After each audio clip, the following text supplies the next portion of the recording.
Xin chào quý anh chị và các bạn. Hôm nay Khanh đang ngồi trên chiếc xe V60 Cross Country được nhập khẩu nguyên chiếc tại Thụy Điển. Quý anh chị thấy nội thất đẹp không ạ? Rồi, hiện tại là chiếc V60 Cross Country này thì cái phần giao diện trong cái táp lô trung tâm tất cả đều tiếng Anh hết. Và không chỉ riêng chiếc Volvo XC60, XC40, XC90, V60 mà tất cả các xe Volvo hiện tại đều sử dụng ngôn ngữ là tiếng Anh. Chính vì vậy cái việc mà sử dụng cái màn hình của xe sẽ gây ra một số ít khó khăn cho quý anh chị mới vừa làm quen. Thì trong video này Khanh sẽ chia sẻ với nhà mình về các chức năng trong màn hình của chiếc V60 Cross Country. Thì mong rằng cái video của Khanh sẽ mang lại giá trị để cho nhà mình có thể hiểu rõ hơn về chiếc xe và sử dụng các tính năng thuần thục hơn. Về giá bán của V60 Cross Country, nhà mình có thể theo dõi trên màn hình giúp dùm Khanh. Hiện tại là cái chiếc xe Khanh đang ngồi là có sẵn hồ sơ và có màu đỏ. Quý anh chị có thể là mua trực tiếp ngay và luôn, không phải chờ.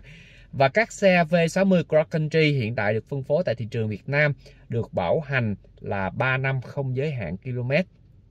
Quý anh chị sẽ đi kèm với lại gói bảo dưỡng là trong vòng 3 năm. Đó là những cái đặc quyền của khách hàng khi mua xe Volvo. Rồi bây giờ mình sẽ đi vào vấn đề chính là cái màn hình của xe V60 Cross Country sử dụng như thế nào nha. Rồi trước mắt nhà mình đây là phần giao diện táp lô của cái V60 Cross Country.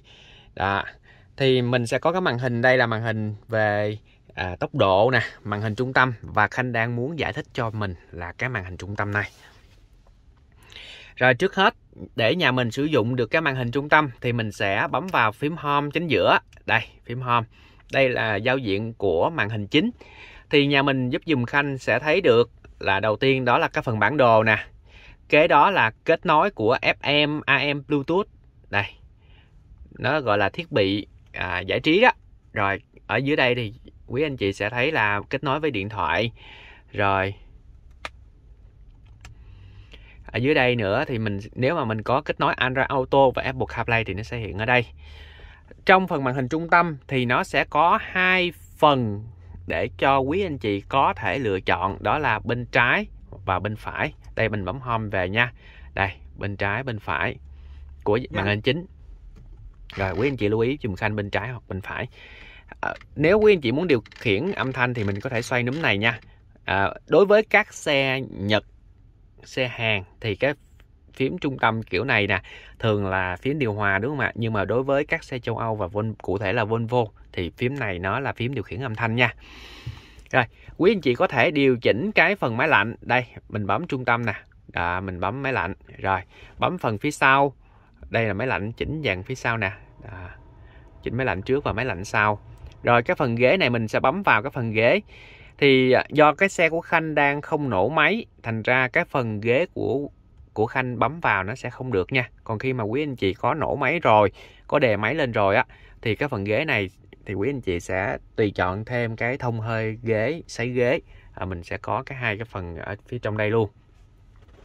Bên đây là điều chỉnh cái dàn lạnh phía sau nè. Đó, quý anh chị nhớ giúp dùm Khanh, dàn lạnh trước, dàn lạnh sau. Rồi trong cái phần điều khiển máy lạnh thì quý anh chị lưu ý dùm Khanh một tí. Đó là, đây Khanh bấm lại để cho mình coi rõ hơn. Ở đây là sấy kính trước, sấy kính sau.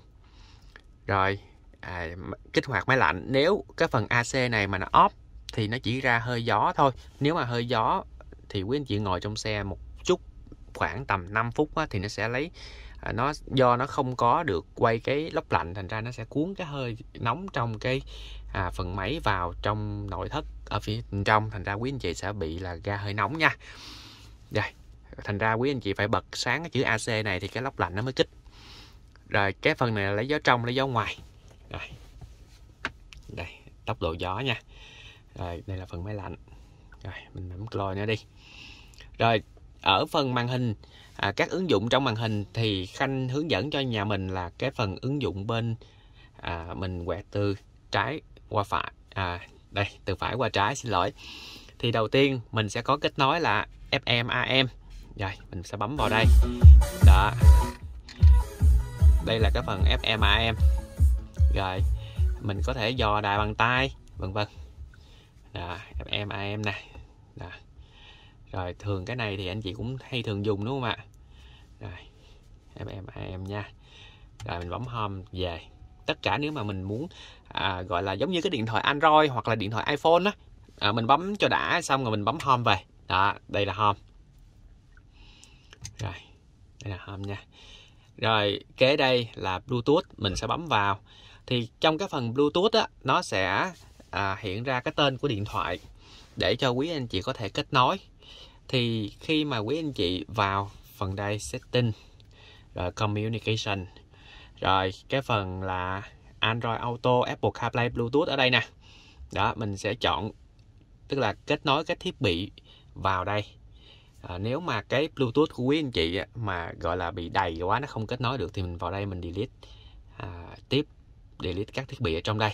Apple CarPlay và Android Auto cũng vậy, mình không thích thằng nào mình bấm vào rồi xong rồi mình delete nó đi. Thí dụ đi mình không thích thằng này thì mình có thể delete nó đi. Apple CarPlay cũng vậy nha. Rồi cái phần cái đó USB. USB bây giờ thì Khanh thấy ít sử dụng. Nếu quý anh chị nào có cái thói quen truyền thống một tí, mình chép nhạc vào USB thì mình có thể cắm vào đây để mình xài. Ở dưới đây là điều chỉnh về hệ thống âm thanh. Thì đối với cái xe V60 Cross Country Khanh đang ngồi thì mình sẽ có thêm cái chế độ là tra. Còn các xe khác thì nó sẽ không có chế độ tra. Đây mình sẽ điều chỉnh về âm thanh nha, để mình tùy hưởng cái phần âm thanh Power Weekend trên chiếc xe, tùy chọn. Rồi đây là phần tin nhắn nè. Đây là phần thông tin của xe. Thông tin của xe thì nó bao gồm có là bảo dưỡng xe nè, rồi tình trạng của xe nè, tình trạng dầu, tình trạng nhớt nè, áp suất lớp nè. Đó, nếu mà cái xe của mình mà bị xẹp một bánh và mình đã bơm lên rồi, giá lên rồi, mà trong đồng hồ Tableau nó vẫn hiển thị ra cái tình trạng là cái xe mình thiếu áp suất thì quý anh chị bấm vào Store Pressure và bấm OK thì tự động nó sẽ cân chỉnh lại. Còn nếu không thì quý anh chị sẽ chạy khoảng tầm 10 km thì tự động nó sẽ nhận diện cái gọi là cái cân bằng của lớp và nó sẽ báo vào đồng hồ Tableau là còn hay không còn cái tình trạng là thiếu hơi. Quý anh chị nhớ giúp dùm Khanh. Đây là cái phần mà nhắc service. Đó, thì đối với một chiếc xe của Volvo thì có quy định là 10.000 km mình mới đi bảo dưỡng, không cần phải đi sớm hơn nha, 10.000 km. Rồi, thì ở đây là nó có nhắc mình 10.000 km hoặc là 229 ngày.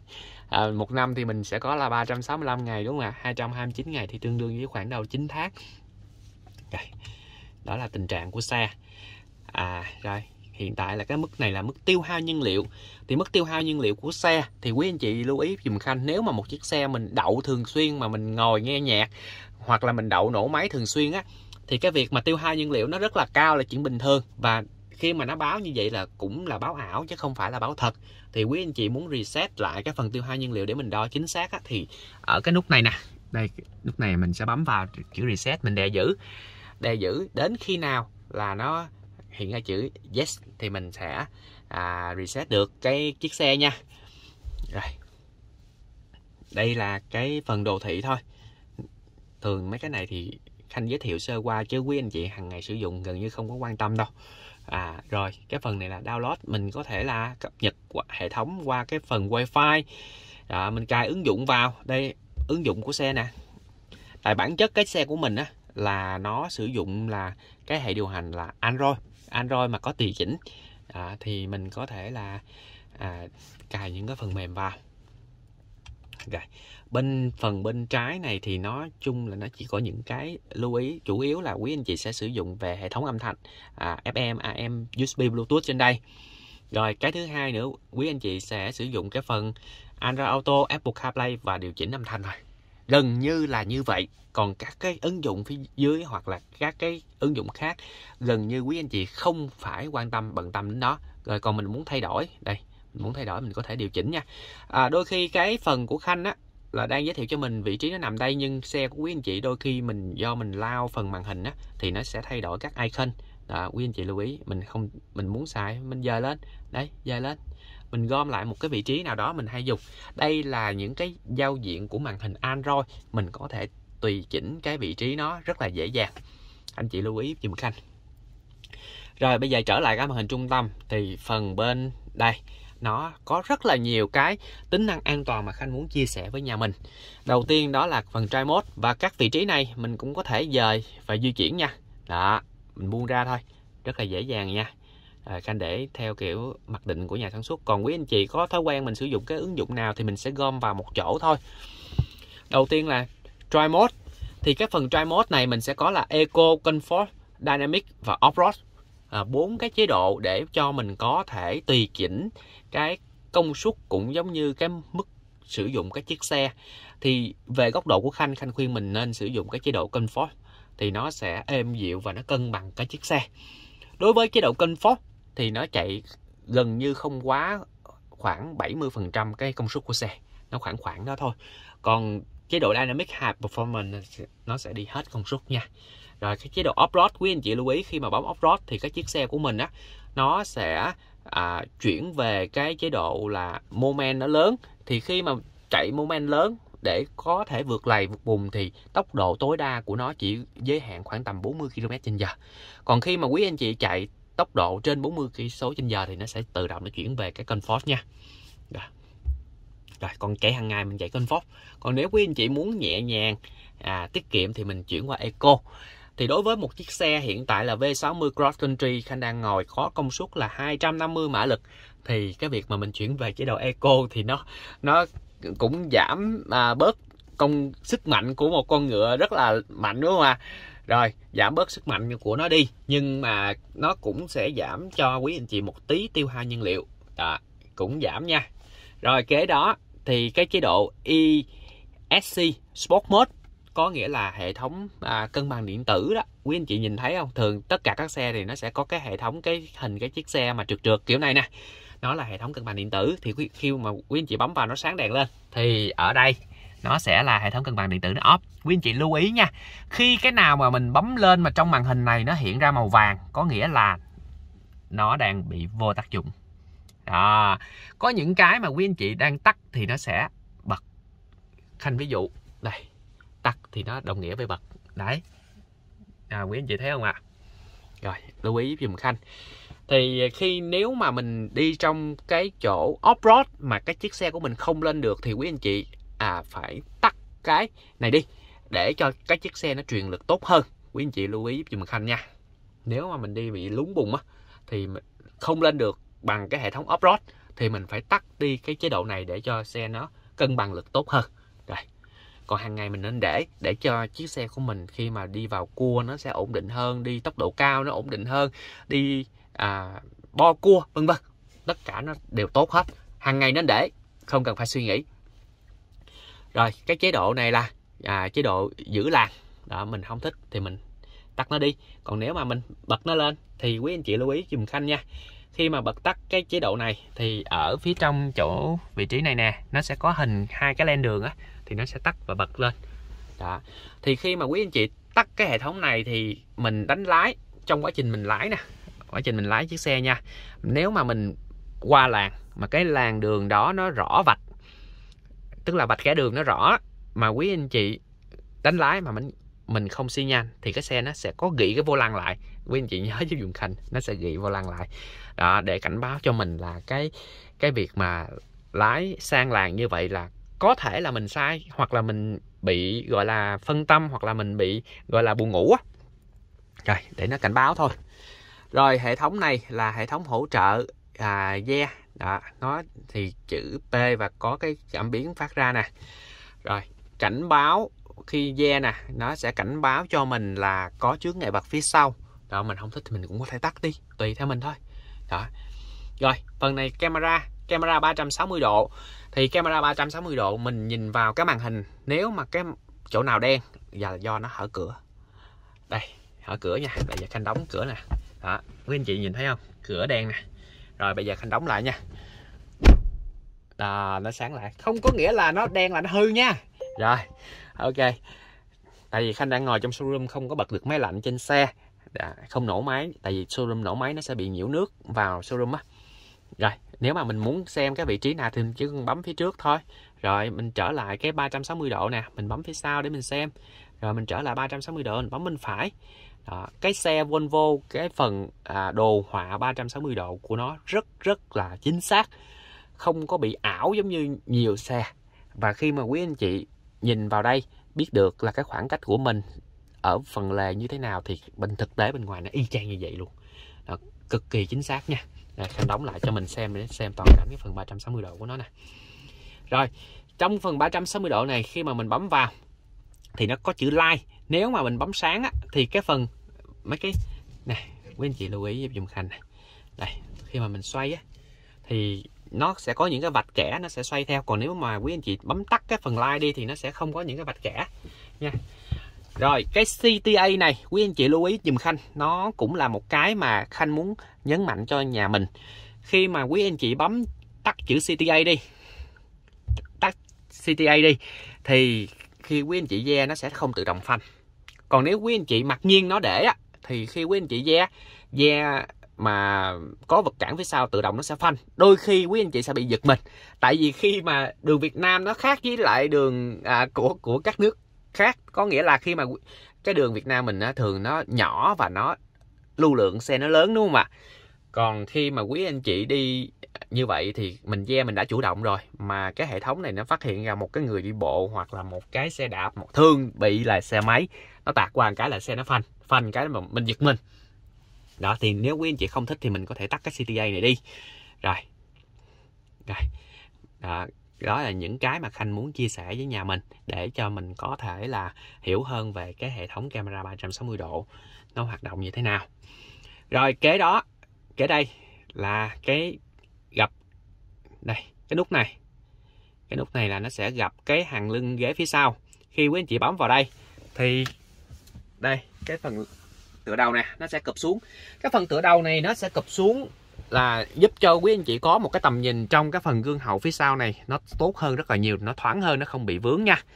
Đó, mình bấm vào thì nó sẽ gặp cái phần tựa đầu xuống. Rồi, gặp tựa đầu xuống thì nó sẽ nghe cái cụp một cái, thì mình đừng có bị gọi là bị giật mình nha. Rồi ở đây là sạc không dây, thì vị trí sạc không dây là đây. Mình bấm vào thì nó sẽ sạc không dây. Còn ở đây là đọc biển báo nè. Rồi ở đây là cruise control. Đó, mình muốn tắt bật hay gì đó thì mình sẽ bấm vào. Đó, quét biển báo thì Khanh cũng khuyên nên để, thì khi mà quét biển báo nó sẽ hiện vào đây. Đó, để mình có những cái gọi là đi ngoài đường nó sẽ tốt hơn. Rồi cái chữ adjust passenger, quý anh chị lưu ý dùm Khanh, đây là chỉnh cái ghế phụ. Đây, khi mà bấm vào thì để chỉnh cái ghế phụ, đây quý anh chị bấm vào chỉnh đây, chỉnh ghế phụ thì mình sẽ chỉnh tới lui. Mình bấm đây là cái ghế phụ nó chạy nè, khi Khanh bấm nè, đây Khanh bấm nha. Rồi bấm nó sáng lên thì đây đó. Và quý anh chị lưu ý là khi mà bấm chỉnh cái ghế phụ này thì mình sẽ chỉnh tới lui và phần ngã lưng thôi, chứ mình không chỉnh được phòng lưng nha. Quý anh chị lưu ý dùm Khanh, không chỉnh được phòng lưng.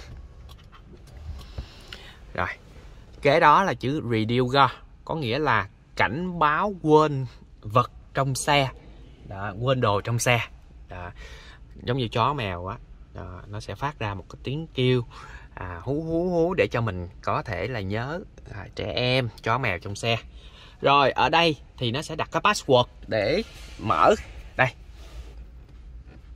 password để mở cốp sau nữa. Đó, nếu mà cốp sau mà không có password thì nó sẽ không mở được. Đây là một cái tính năng gọi là cực kỳ hay trên cái xe V60 và các xe Volvo.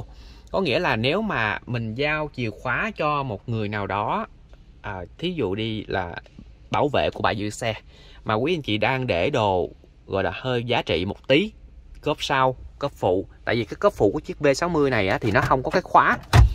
Đây, đối với chiếc XC90 thì quý anh chị bấm vào đây, cái cốp nó sẽ nhảy xuống, nó bằng cốp điện mà, nhảy xuống. Còn cái XC60 và XC40 thì nó sẽ có một cái hộc khóa ở đây. Và khi mà đặt cái password này thì nó sẽ khóa luôn cả cốp sau, thì cốp sau các xe Volvo sẽ có một cái ngăn bí mật nằm ở phía sau. Mình sẽ dỡ cái bánh xe dự phòng lên, dỡ cái phần cốp sau lên. Đây, anh ra sau luôn để cho nhà mình có thể coi rõ hơn. Đó, nó thường nó sẽ có một cái ngăn đây, ngăn bí mật nhỏ nhỏ gì đó. Các xe nó sẽ có một cái ngăn nhỏ để cho mình có thể là bỏ những cái vật giá trị vào. Mình đặt password bao nhiêu thì mình nhớ nha, nhớ với dùm Khanh. Rồi, còn đây là mở rộng góc chiếu nè, tức là khi mà mình đánh lái qua trái thì nó sẽ sáng cái góc đèn bên trái, đánh lái qua phải nó sẽ sáng góc đèn bên phải để cho cái góc chiếu của mình nó rộng hơn. Do cái xe của mình là xài bằng đèn led, thành ra là nó sẽ không có dạng bi cầu, thì cái bi cầu nó sẽ liếc qua liếc lại, nhưng mà led thì nó sẽ cố định. Chính vì vậy nhà sản xuất họ mới làm cái gọi là cái mở rộng góc chiếu để cho mình có thể đi vào cua nó sẽ sáng và an toàn hơn. Cái này gần như quý anh chị cứ để nha. Rồi kế bên đây cũng là cái chế độ chỉnh đèn, mình cũng cứ để nguyên hai cái chế độ này on hết giúp dùm Khanh nha. Rồi kế đây là cái vị trí mà cái thay lưỡi gạt cao su nè.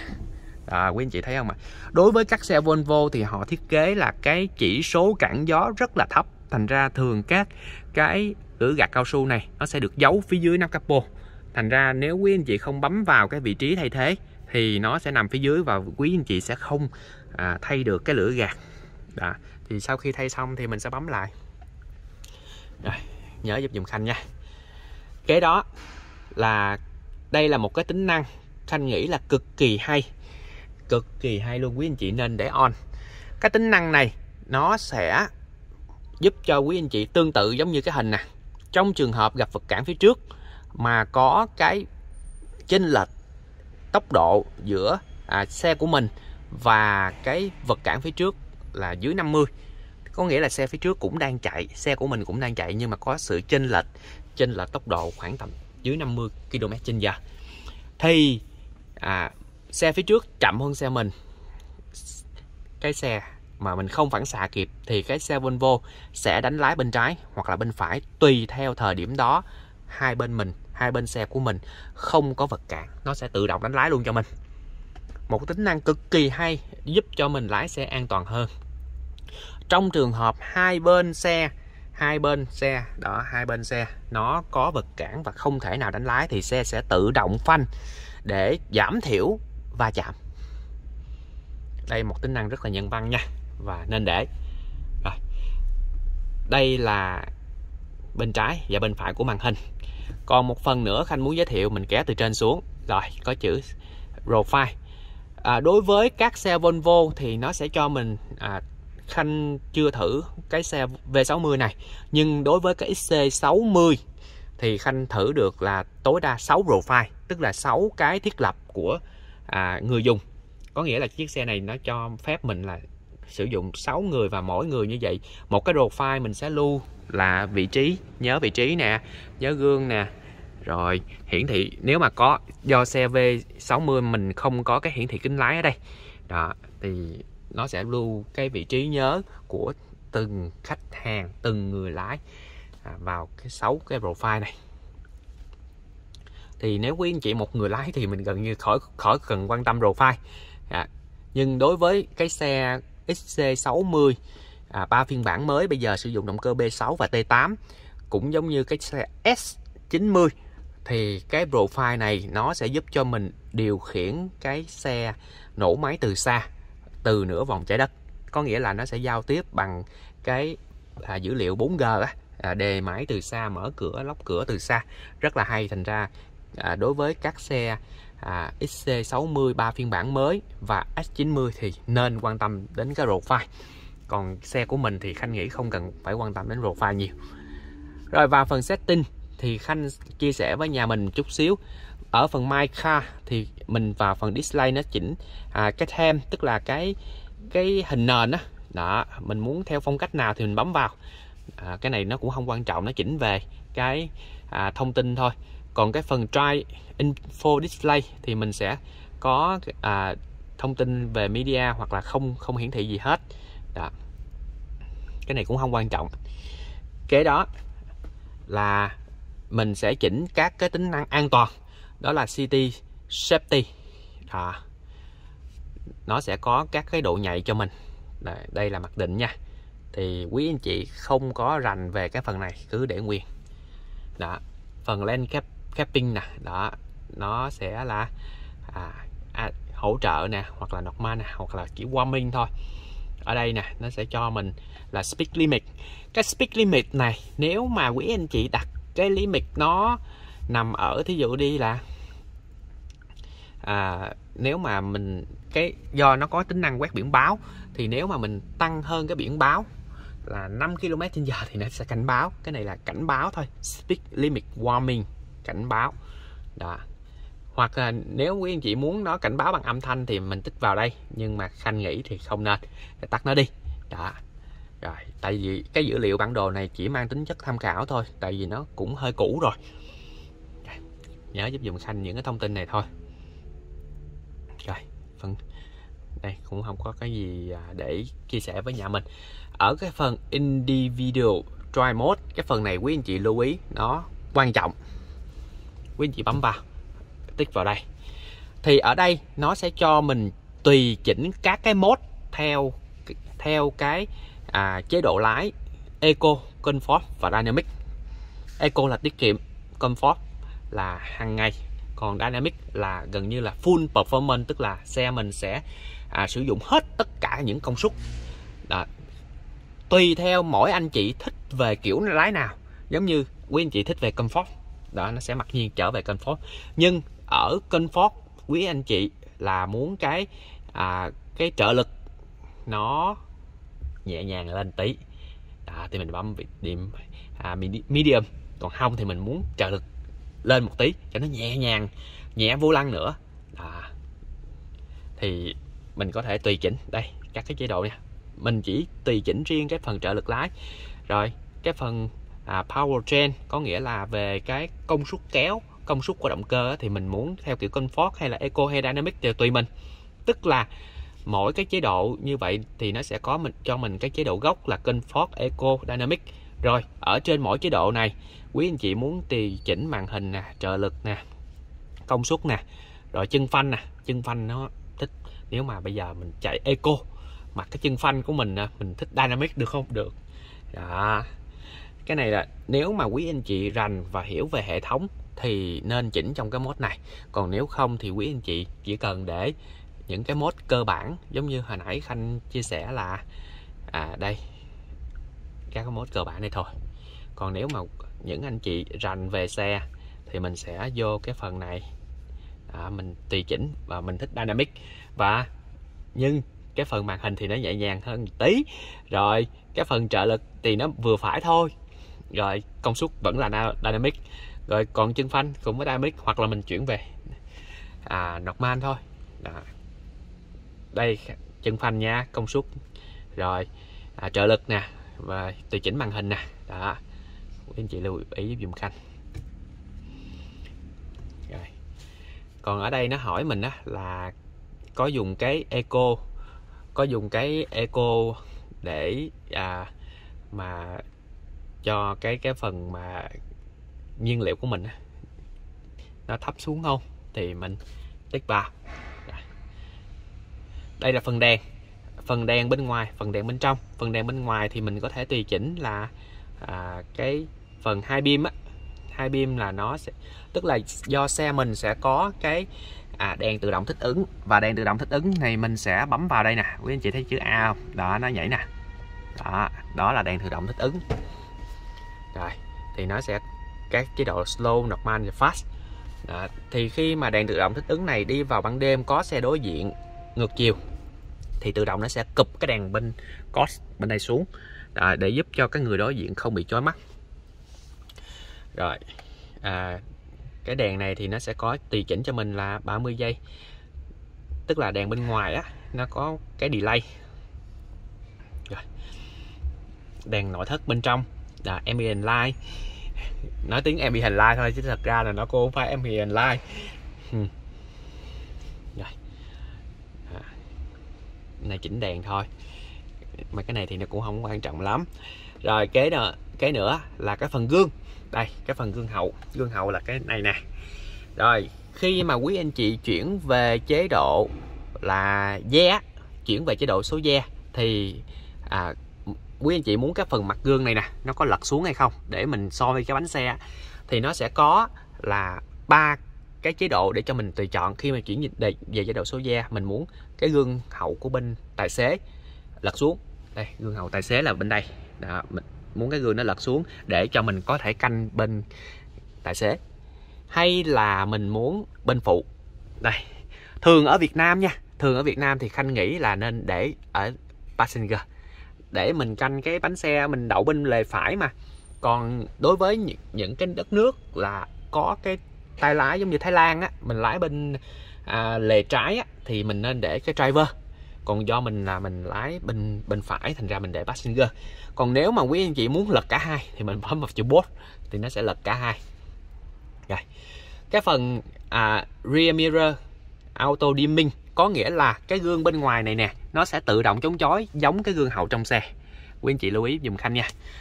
Xe mình sẽ có là 3 gương hậu tự động chống chói luôn. Khi mà ban đêm mình sẽ gặp cái đèn pha nó pha vô cái gương này thì nó sẽ tự động tối lại để cho mình không bị chói mắt.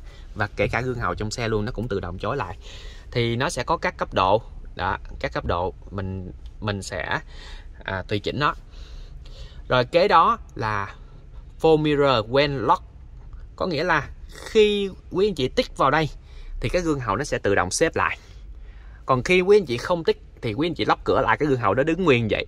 Thì Khanh khuyên là nên để đây. Rồi nhớ giúp dùm Khanh nha. Rồi, còn cái phần lật gương thì tùy, một là đây, hai là đây. Đừng có để driver không không có tác dụng gì hết ở thị trường Việt Nam. Đây, ok nha. Rồi còn phần locking, rồi ở đây keyless có nghĩa là chìa khóa của quý anh chị đang để trong túi quần. Thì khi mà mình đi vào, mình đưa cái tay vào phần tay nắm cửa.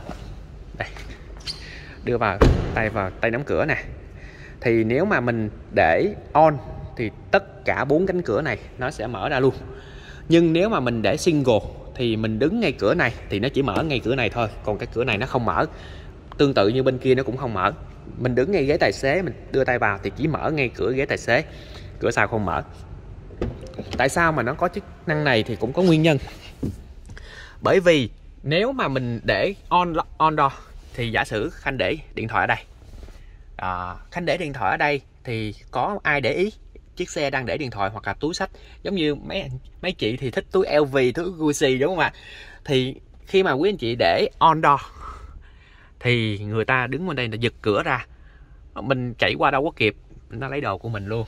Đó, thành ra để an toàn thì mình nên để single door thì sẽ tốt hơn. Đó, còn khi mà quý anh chị bấm mở bằng cái remote á, đây bấm mở bằng cái remote thì bấm trên remote bên hông nè, thì nó cũng hỏi mình là muốn bấm on door hay là single door, tùy mình. Single door thì nó sẽ tính cái cửa nào gần nhất thì nó sẽ mở. Rồi quý anh chị lưu ý dùm Khanh nha. Đó là những cái mà chiếc xe của mình nó cần phải tùy chỉnh một tí theo cái sở thích của từng anh chị. Auto lock when driving có nghĩa là khi anh chị tích vào đây thì cái xe mình sẽ tự động lóc cửa, còn nếu anh chị không tích thì nó sẽ không tự động lóc cửa. Rồi còn ở đây auto close sunroof, đó thì ở đây nó có giải thích là khi mà trời nóng đó thì nó sẽ tự động đóng cái cửa sổ trời lại nếu mà anh chị quên. Một tính năng cũng rất là hay thì nên để tích hết giúp dùm Khanh. Rồi còn đây là phần locking ha. Còn phần parking brake đây, auto active parking brake thì mình nên để đó, nó sẽ tự động là kéo cái phanh tay lên đó. Nên để nha đó. Còn một số anh chị nói rằng là khi mà để cái này á, để cái này thì trong trường hợp mà đậu lâu quá thì cái phanh của mình nó sẽ bị dính. Cũng đúng, nhưng mà khi mà dính á thì mình chỉ cần đệm ga nó sẽ nghe cái bật một cái là hoàn toàn bình thường đó. Nếu quý anh chị đi đường nước ngập nha, đi về thì Khanh khuyên là khi tắt máy nó sẽ tự động kéo phanh lên, thì mình sẽ bấm hạ cái phanh tay điện tử xuống để cho cái phần nước sau khi nó rút đi nó không bị dính vô phanh Đó là một cái kinh nghiệm để Khanh chia sẻ với nhà mình. Rồi cái này thì nó về cảm biến gặp mưa thôi, không có gì hết.